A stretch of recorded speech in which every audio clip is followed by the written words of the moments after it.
Bienvenue à tous sur la chaîne Révélation et Aventure Web. Aujourd'hui, je vous emmène sur le plateau de Gizeh. Comme vous pouvez le voir sur ces images, nous sommes face à face avec le Sphinx. Mais la vidéo que je vais vous présenter aujourd'hui n'est pas dédiée au Sphinx, elle est dédiée au temple de la vallée qui se trouve juste à sa gauche.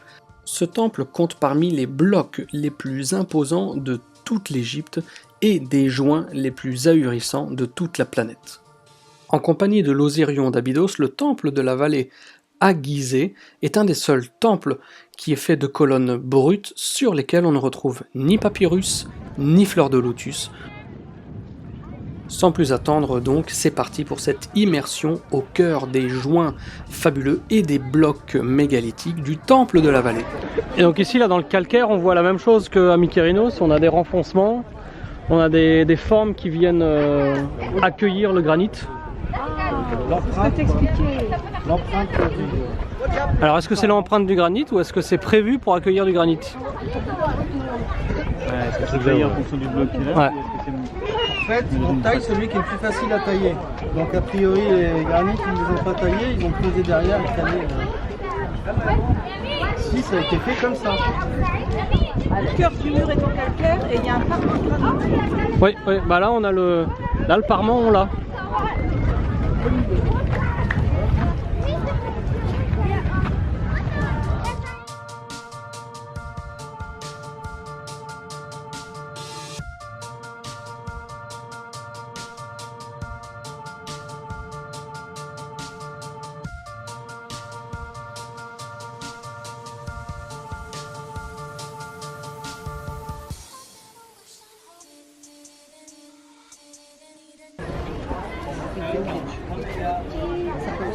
Ça fait combien? 1m76? 60. 1m69. Donc 1m70 avec les chaussures. Ouais, puis il doit être... Peut-être. Oui, plus bas.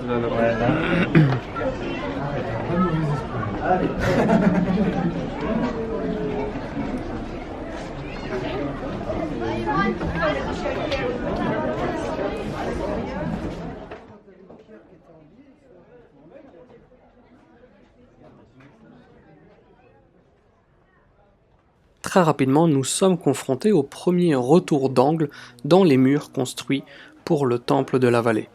Ces retours d'angle, ils suscitent l'intérêt de tout le monde, des architectes, des géologues, des passionnés, des néophytes.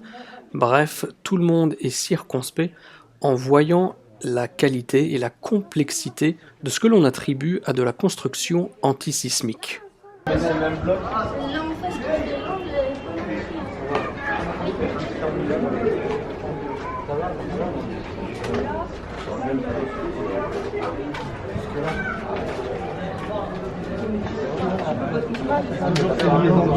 Ouais. C'est quoi le terme technique? De biais. Ok. Avec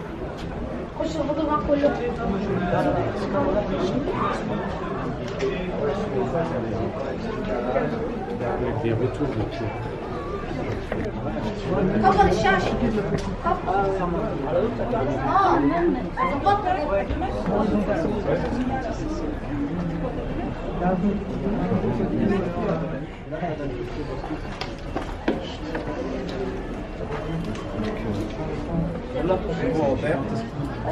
On est déjà à Celle-là, tu fais combien? 5 mètres? 6. Combien? 5 mètres 20, 5 mètres 20,36, c'est ça? Voilà. 4 mètres. T'es en train de prendre des codes, savoir si ça va dans le pas. Allez, stop, tu l'as. Yep. Ça ne peut pas. 2 yeux au moins.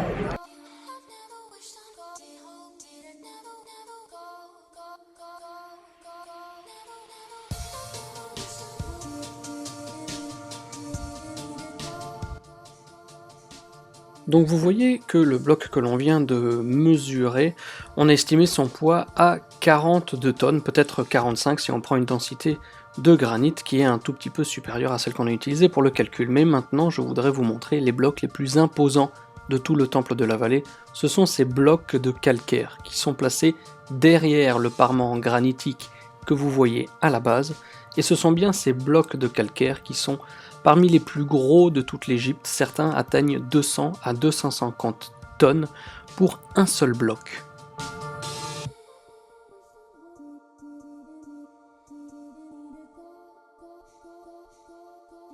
Après. Facile après. Mais la taille en bleu. Il y a un posé et je vais pour les verres après. Ou alors, c'est encore un peu mieux. Mais, ouais, d'accord, mais alors la poussée. Ah bah la vidéo de Davido, lui il dit c'est géopolitique. Tiens, du granit, ça se Là, voit. la Tiens, personne du granit. non, mais il en reste un autre, mais de toute façon,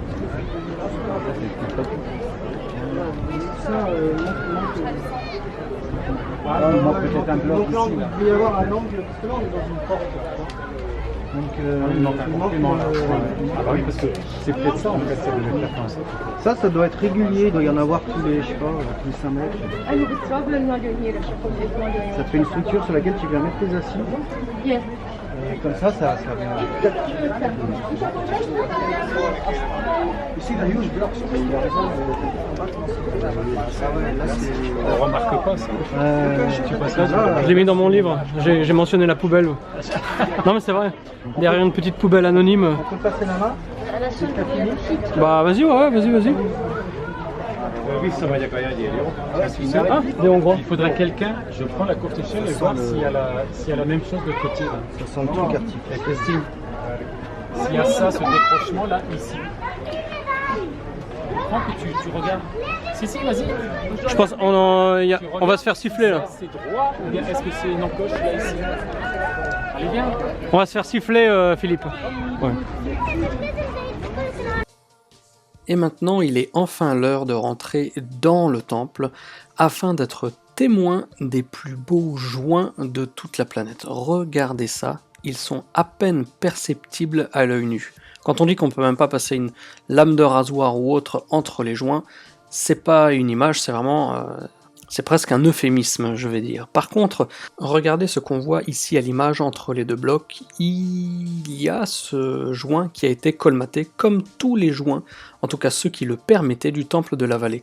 À l'automne 2016, une équipe de rénovation du temple s'est amusée à colmater les joints de tout le temple pour, je me souviens à l'époque ce qu'il m'avait dit, stabiliser la structure de l'édifice. Donc je vous laisse imaginer à quel point ça a pu me faire rire.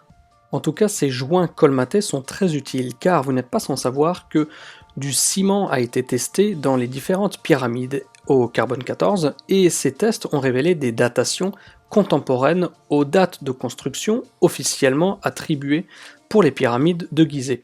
Mais en voyant ce qui s'est passé ici dans le temple de la vallée, il est tout à fait concevable que le ciment que l'on a testé au carbone 14 et qui a donné des dates aux alentours de 2500 avant Jésus-Christ pour la construction de la pyramide de Gizeh par exemple, soit en fait issu de ceux qui ont réutilisé le site plus tard, comme nous, les modernes, nous avons réutilisé le temple de la vallée pour y mettre notre ciment.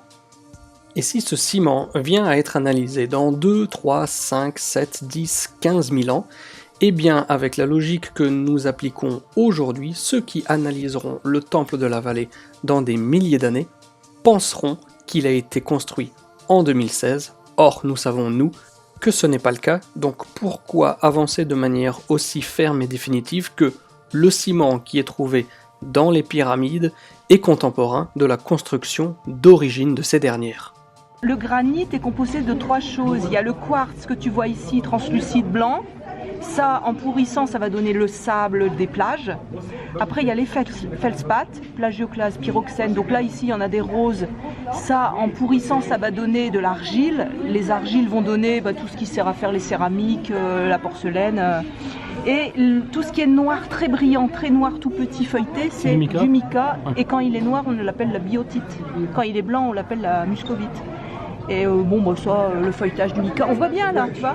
Et le granit, quand il pourrit, il se pèle un peu comme ça, et on voit ça très bien dans les arènes granitiques, parce qu'à la fin, au final, tu obtiens des grosses boules. C'est la manière alors demain ça va t'intéresser, parce que sur l'île Éléphantine, il y a une énorme boule de granit très ronde. Mais c'est normal. D'accord. C'est normal. Et là, à force avec les milliers d'années, oui, effectivement, il va pourrir comme ça, mais le granit pourrit comme ça. C'est normal. Non, par contre, ça, c'est pas normal, les joints comme ça.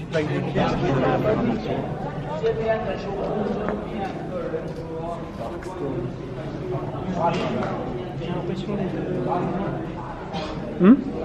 J'ai l'impression d'être en Amérique du Sud plutôt là. Ouais. C'est vraiment la partie là.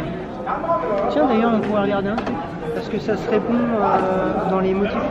Oui, c'est là-bas en allant vers le Sphinx. Celle-là, c'est quoi? C'est bien plus loin. Ça, c'est les linteaux qui faisaient le joint entre les différentes colonnes. D'accord. On voit là-bas. Ah bah oui.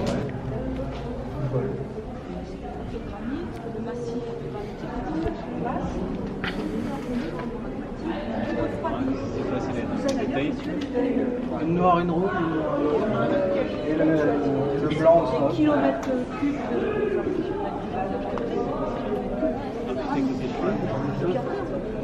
contractent, qui font des fissures radiales. C'est comme ça que les liquides hydrothermaux, ils arrivent à remplir avec du quartz les petites fissures. Et ici, c'est le seul temple d'Égypte avec Abydos où on a des gros piliers comme ça, en granit brut. Parce que les autres, on est toujours dans du calcaire ou du grès, Luxor, Karnak, avec des fleurs de lotus, des machins. Mais des gros blocs de granit brut, sans rien, il n'y a que Abydos et ici où on a ça. L'Osirion, L'Osirion d'Abydos, ouais. tu sais le poids d'un pilier? Bah, il suffit de calculer. Hein. Ça fait quoi? Ça fait 1 mètre sur 1 mètre, grosso modo, sur 5 mètres. Ça fait 13 tonnes. Vas-y. Surprise. C'est l'air. Ouais. On est bien sur un mètre et l'arête est pas très Hein, belle. pas mal. Par contre, la hauteur, ça va être déjà ça. Bah il va falloir que tu déroules mieux hein.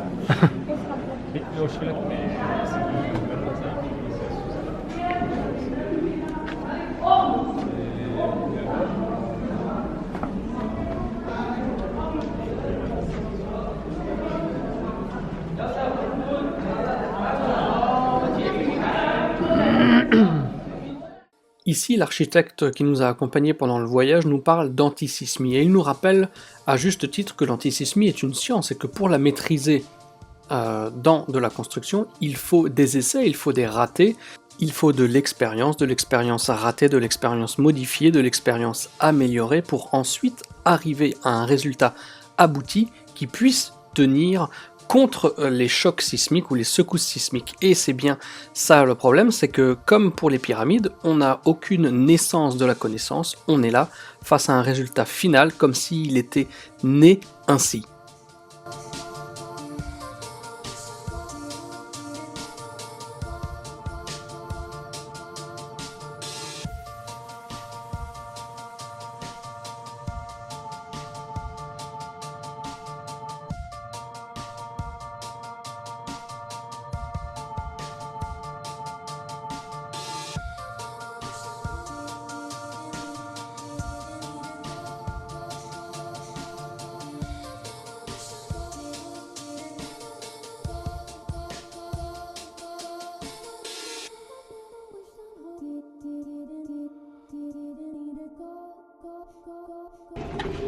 Mais tu crois que tu vois, un truc comme ça en taille de pierre, voilà. Ça là, rien n'est droit. Donc c'est fait au moment 2. C'est pas réfléchi avant avec des plans, tu vois. Il n'y a pas eu un plan de façade. Par contre, on a des poutres, on avait des poutres en pierre, donc il y a quand même. Alors que je me dirige actuellement vers la sortie du temple de la vallée qui va déboucher sur le Sphinx, je vous remercie pour votre fidélité une fois de plus, je vous remercie d'avoir regardé cette vidéo en entier. N'hésitez pas à commenter et à discuter entre vous ce qu'elle a pu vous inspirer, ce avec quoi vous êtes d'accord, ce avec quoi vous n'êtes peut-être aussi pas d'accord. N'hésitez pas à mettre des petits pouces, à partager sur les réseaux sociaux comme d'habitude.